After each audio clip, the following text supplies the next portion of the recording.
Nggayuh kamulyan. Panglimbang 5 menit dina Minggu Wage tanggal 8 Maret taun 2026. Kapetik saka Injil Yohanes bab 4 ayat 5 tekan 42. Wonten ing satunggaling dinten awake dhewe dipun temokake kalian satunggaling cariyos. Inggih menika lakonipun wanita Samaria kalian Gusti Yesus ing pasamuranipun Yakub. Wanita wau boten kasebat asmanipun, nanging gesangipun kawentar minangka tiyang estri ingkang kathah dosanipun. Ing dinten menika wonten ing sumur piyambakipun pinanggih kalian Gusti ingkang pinudya ngaso. Gusti Yesus ngendikan mekaten, "Aku njaluk banyu." Wanita wau kaget awit tiyang Yahudi limrahipun boten purun sesrawungan kalian tiyang Samaria.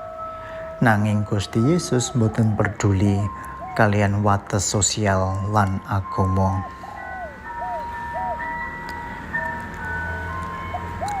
Wanita Samaria nedahaken lampah tobat ingkang sampurna.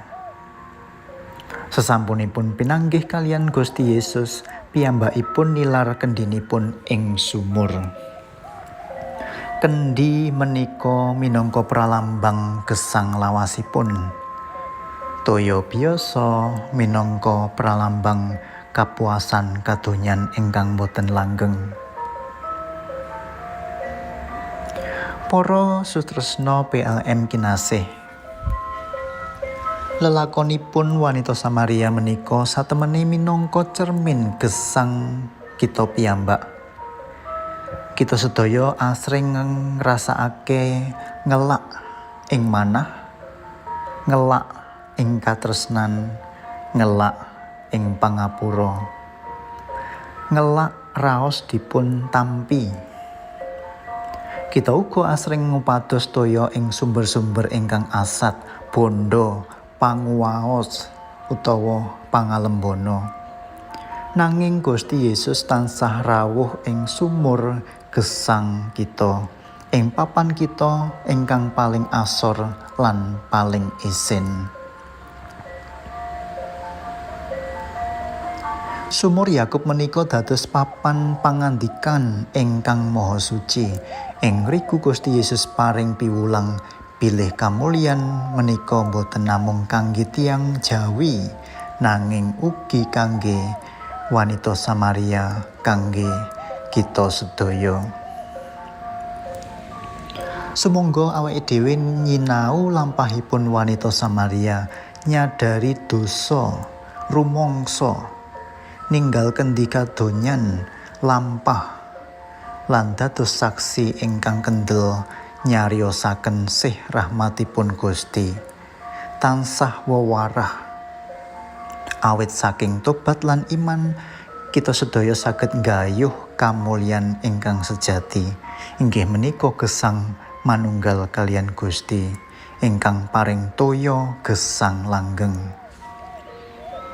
Muga-muga kita sedaya tansah pinanggih kalian Gusti ing saben sumur gesang kita lan nilar sedaya kendi dosa kita ing ngarsanipun. Saiki ayo padha munjuk. Kunjuk ing asma Dalem Yang Rama saha ing Yang Putra tuwin Yang Roh Suci. Amin. Kawula ngaturaken panuwun tanpa upami.